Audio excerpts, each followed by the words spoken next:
Selamat malam kepada Bapak Hardian Eskom sebagai dosen pembimbing mata kuliah Data Warehouse dan kepada teman-teman semua. Kami dari kelompok 8 ingin mempresentasikan tugas kelompok kami yang berjudul implementasi data mining untuk memprediksi daerah rawan banjir di Jakarta menggunakan metode naive Bayes. Kelompok 8 ini terdiri dari 5 orang, yaitu Maya Patricia Nainggolan, Nurulita Setio Pangesti, Nur Aini, Pertiwi Melisa, dan Tirawati. Latar belakang kami mengambil judul ini adalah bab 1 pendahuluan, 1.1 adalah latar belakang. Sebagai kota yang berada di daerah dataran rendah, Jakarta tidak terlepas dari ancaman banjir yang sewaktu-waktu dapat menyerang. Menurut catatan sejarah, ibu kota Jakarta telah dilanda banjir sejak tahun 1621. Salah satu bencana banjir terparah yang pernah terjadi di Batavia adalah banjir yang terjadi di bulan Februari pada tahun 1918. Saat itu hampir sebagian besar wilayah terendam air. Daerah yang terparah saat itu adalah Gunung Sahari, Kampung Tambora, Suteng, dan Kampung Kelenteng akibat bendungan Kali Grogol jebol. Dengan begitu banyak masalah yang dapat mengakibatkan banjir, maka objek yang akan diambil penulis atau kelompok kami adalah daerah DKI Jakarta. Daerah tersebut merupakan daerah yang rawan banjir ketika musim penghujan tiba. Pentingnya melakukan penulisan untuk membahas penyebab banjir di daerah tersebut, maka kami tertarik untuk memberikan judul dalam makalah ini tentang implementasi data mining untuk memprediksi daerah rawan banjir di Jakarta menggunakan metode naive Bayes. Dalam rumusan masalah, yaitu di titik 1.2, yaitu rumusan masalah. Berdasarkan latar belakang yang penulis kemukakan di atas, maka dalam penelitian ini dapat diambil rumusan masalah yaitu bagaimana membuat sistem klasifikasi dan menghitung akurasi metode naive Bayes dalam memprediksi daerah rawan banjir di Jakarta. Ada 1.3 yaitu tujuan. Tujuannya diukur akurasi metode naive Bayes dalam memprediksi daerah rawan banjir di Jakarta. Menerapkan metode naive Bayes pada dataset untuk memprediksi daerah rawan banjir di Jakarta. Batasan masalah 1.4. 1. Kriteria yang digunakan untuk menentukan daerah yang rawan banjir antara lain Jakarta Barat, Jakarta Utara, Jakarta Timur, dan Jakarta Pusat. Yang kedua, metode yang digunakan adalah metode klasifikasi dengan algoritma naive Bayes. Yang ketiga adalah data yang digunakan adalah data-data yang kami ambil pada tahun 2017 hingga 2020 dengan jumlah data sebanyak 83 data. Dan yang keempat, penelitian ini diaplikasikan menggunakan framework RapidMiner. Di 1.5 yaitu manfaat. 1. Bagi penulis untuk menambah pengetahuan dan pengalaman mengenai data mining menggunakan algoritma naive Bayes beserta penerapannya. 2. Bagi pembaca dapat menambah wawasan dan pengetahuan tentang bagaimana cara membuat data mining dengan algoritma naive Bayes menggunakan framework RapidMiner. Yang ketiga, hasil penelitian ini juga dapat dijadikan referensi untuk perbandingan kerangka acuan mengenai personal sejenis sehingga dapat meningkatkan keakurasiannya. Baik, nanti selanjutnya akan dilanjutkan oleh teman saya. Dipersilahkan. Assalamualaikum warahmatullahi wabarakatuh.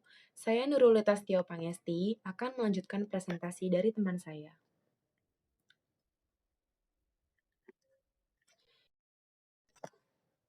Bab 2 Landasan Teori. 2.1 ada pengertian banjir. Secara alamiah, banjir adalah proses alam yang biasa dan merupakan bagian penting dari mekanisme pembentukan dataran di bumi.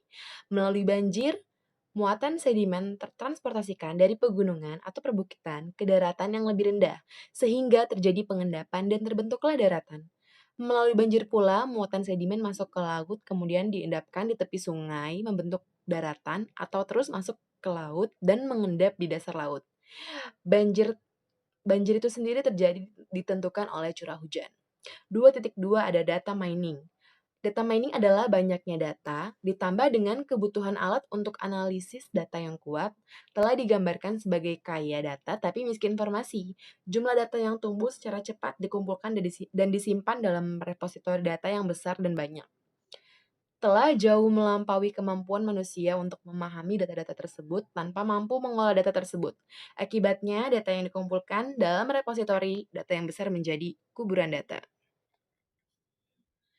Berdasarkan kelompoknya, data mining dibagi menjadi 6, yaitu 1. Deskripsi, 2. Estimasi, 3. Prediksi, 4. Klasifikasi, 5. Clustering, dan 6. Asosiasi. 2.3 ada Naive-Bayes Classifier. Naive-Bayes Classifier adalah salah satu algoritma dalam teknik data mining yang menerapkan teori Bayes dalam klasifikasi. NBC merupakan pengklasifikasian statistik yang dapat digunakan untuk memprediksi probabilitas keanggotaan suatu kelas. NBC terbukti memiliki akurasi dan kecepatan yang tinggi saat diaplikasikan ke dalam database dengan data yang besar. Teorema Bayes memiliki bentuk umum seperti berikut, yang keterangannya teman-teman bisa lihat sendiri. 2.4 ada algoritma genetika. Algoritma genetika diperkenalkan pertama kali oleh John Holland dari Universitas Michigan. John Holland mengatakan bahwa setiap masalah yang terbentuk adaptasi alami maupun buatan dapat diformulasikan ke dalam terminologi genetika. Algoritma genetika merupakan suatu algoritma pencarian berdasarkan pada mekanisme seleksi alam dan genetika alam. Algoritma genetik dimulai dengan sekumpulan solusi awal atau individu yang disebut populasi. Satu hal yang sangat penting adalah bahwa suatu individu menyatakan satu solusi. Populasi awal akan berevolusi menjadi populasi baru melalui serangkaian iterasi generasi. Pada akhir iterasi, algoritma genetika mengembalikan satu anggota populasi yang terbaik sebagai solusi untuk masalah yang dihadapi. Pada setiap iterasi, proses evolusi yang terjadi adalah sebagai berikut. Yang pertama, dua individu dipilih sebagai orang tua berdasarkan mekanisme tertentu. Yang kedua, dengan probabilitas tertentu, dua individu anak ini mungkin mengalami perubahan gen melalui operator mutation. Yang ketiga, suatu skema penggantian tertentu diterapkan sehingga menghasilkan populasi yang baru. Yang keempat, proses ini terus berulang sampai kondisi berhenti. Kondisi berhenti bisa berupa jumlah iterasi tertentu, waktu tertentu, atau ketika variansi individu-individu dalam populasi tersebut sudah lebih kecil dari suatu nilai tertentu yang diinginkan. 2.5 ada feature selection. Feature selection adalah sebuah proses yang bisa digunakan pada machine learning, di mana sekumpulan dari features yang dimiliki data digunakan untuk pembelajaran algoritma. Subset yang baik memiliki sedikitnya dimensi angka yang paling banyak, berkontribusi untuk akurasi dan nantinya akan dibuang sisa dari dimensi yang tidak berkepentingan ini. Forward selection dimulai tanpa variabel dan menambahkan mereka satu persatu. Pada setiap langkah ditambahkan variabel yang menurunkan error paling banyak, sampai semua error dihilangkan.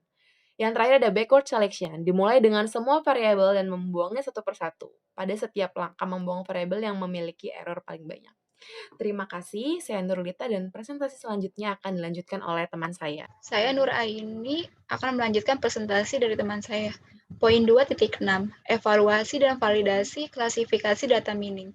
Untuk melakukan evaluasi pada algoritma Naive-Bayes dan algoritma Naive-Bayes dioptimasi dengan algoritma genetika.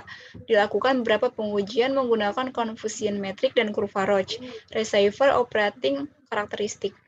Poin 2.6.1, confusion metric. Metode confusion metric mempresentasikan hasil evaluasi model dengan menggunakan table matrix. Jika dataset terdiri dari dua kelas, kelas pertama dianggap positif dan kelas kedua dianggap negatif.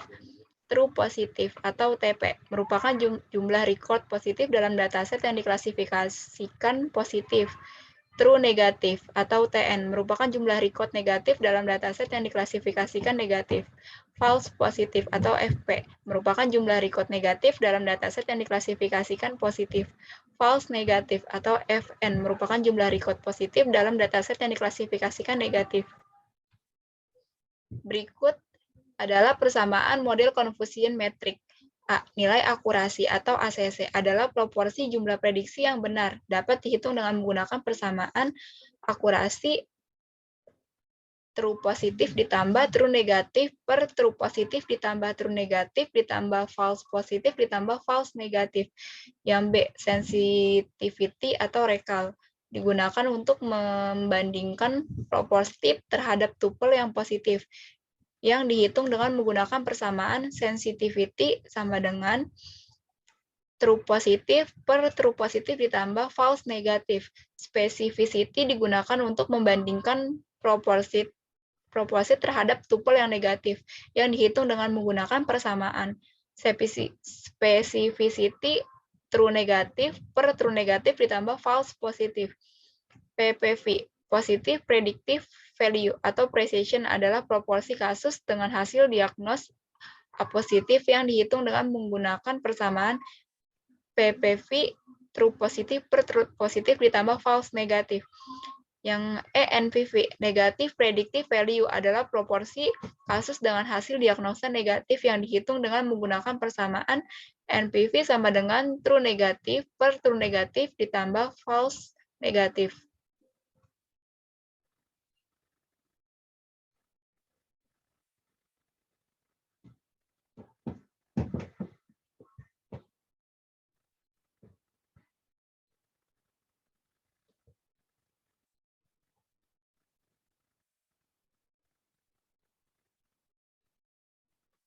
Poin 2.6.2, kurva Roach. Kurva Roach menunjukkan akurasi dan membandingkan klasifikasi secara visual. Roach mengekspresikan confusion metric. Roach adalah grafik dua dimensi dengan false positif sebagai garis horizontal dan true positif sebagai garis vertikal. Dapat disimpulkan bahwa satu poin pada kurva Roach adalah lebih baik daripada yang lainnya jika arah garis melintang dari kiri bawah ke kanan atau di dalam grafik.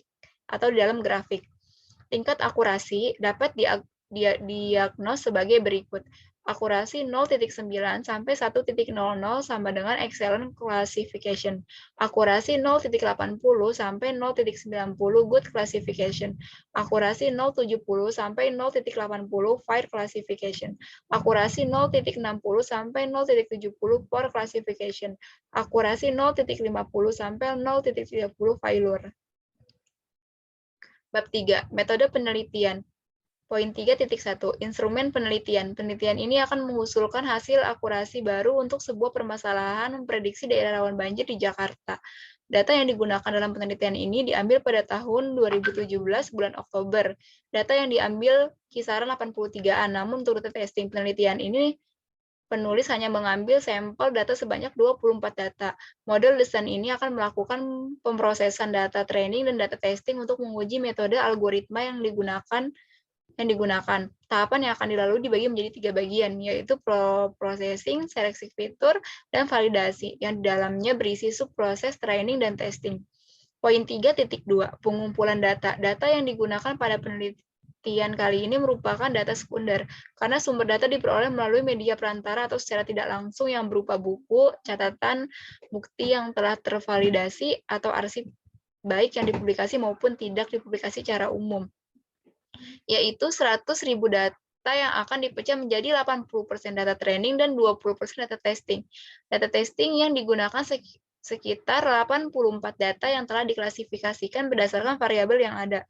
Masalah yang harus dipecah pada penelitian kali ini adalah bagaimana menghasilkan nilai akurasi yang jauh lebih optimal untuk mengklasifikasikan prediksi daerah rawan banjir di Jakarta.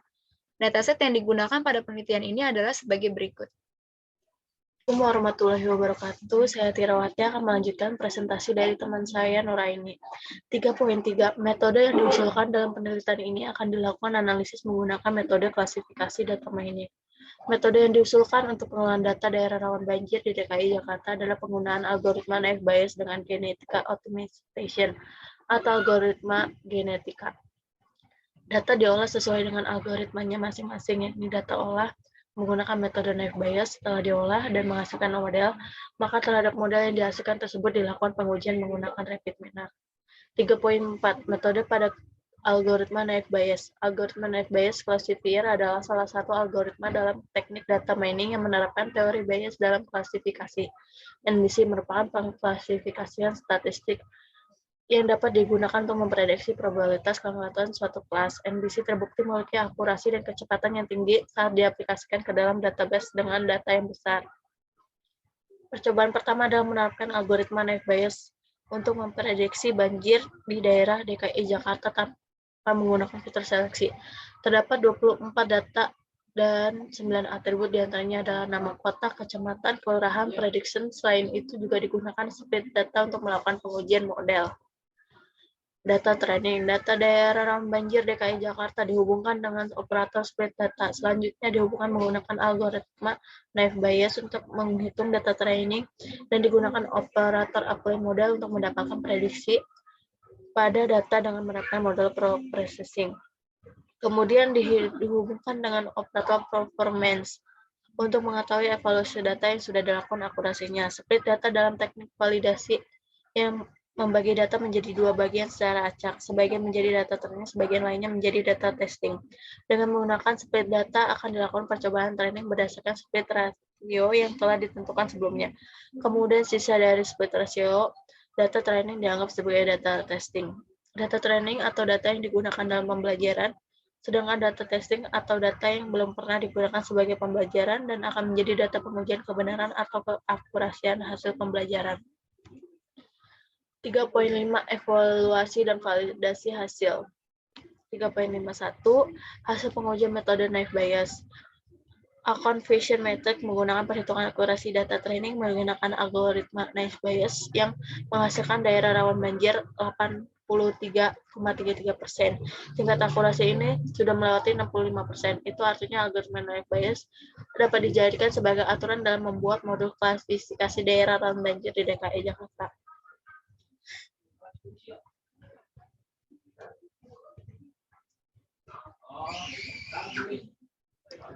Jika ketika tidak menggunakan operator performance, maka akan terbentuk statistika dan visualization, di mana kita bisa melihat grafik sesuai dengan daerah yang paling rawan banjir di DKI Jakarta seperti pada gambar berikut.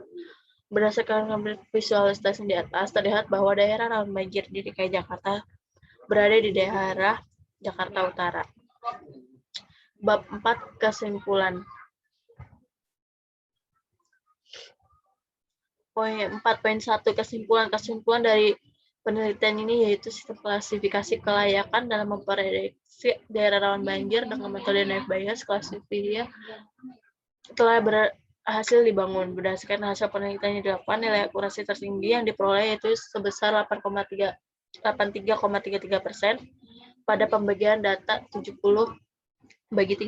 Semakin banyak data latih, maka semakin baik nilai akurasi yang didapatkan. 4.2 yaitu saran untuk pembangunan penelitian di masa yang akan mendatang, yaitu penggunaan data yang lebih bervariasi seperti penambahan parameter lain, penggunaan data yang lebih rinci dan lengkap untuk mendapat hasil klasifikasi yang lebih baik, penggunaan metode klasifikasi data mining lainnya untuk melakukan perbandingan. Saya Perti Melisa. Di sini saya akan menjelaskan bagaimana cara mengolah data menggunakan rapid miner menggunakan metode naive Bayes. Pertama, di sini kita pertama kan masuk ke new process, pilih blank process. Kemudian kita pilih data mana yang akan kita olah. Di sini kelompok kami menggunakan data daerah rawan banjir di Provinsi Jakarta. Pertama, karena datanya sudah ada, jadi tinggal di drop aja seperti ini. Kemudian dataset ini kita hubungkan dengan operator split data. Nah, ini sudah ada, kita masukkan. Terus kita juga butuh untuk naive biasnya.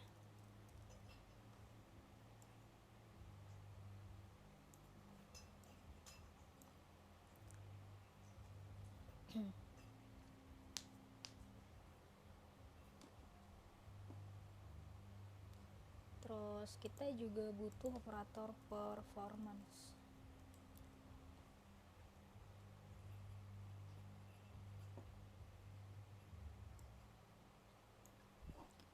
Dan juga apply model.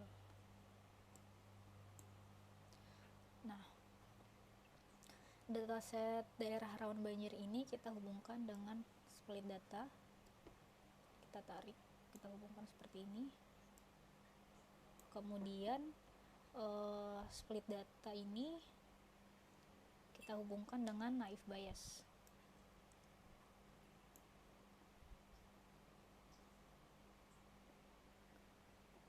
Ini dihubungkan naive bias dengan apply model.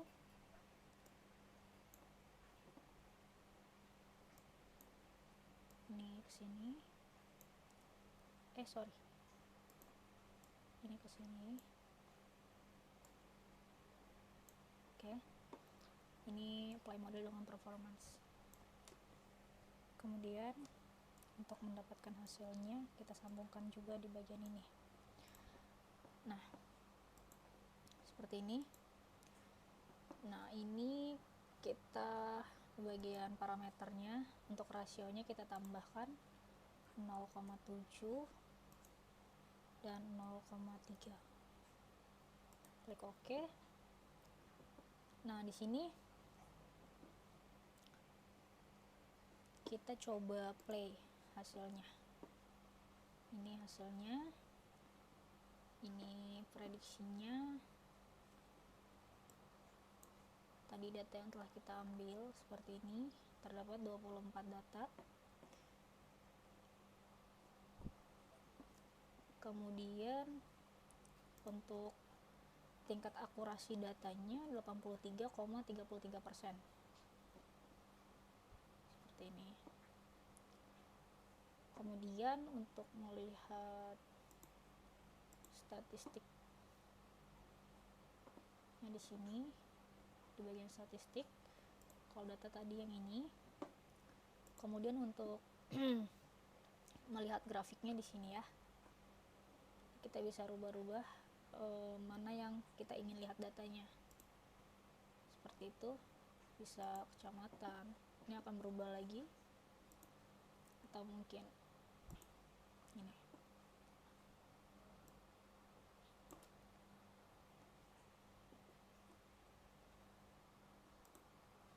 Kembali ke desain seperti ini.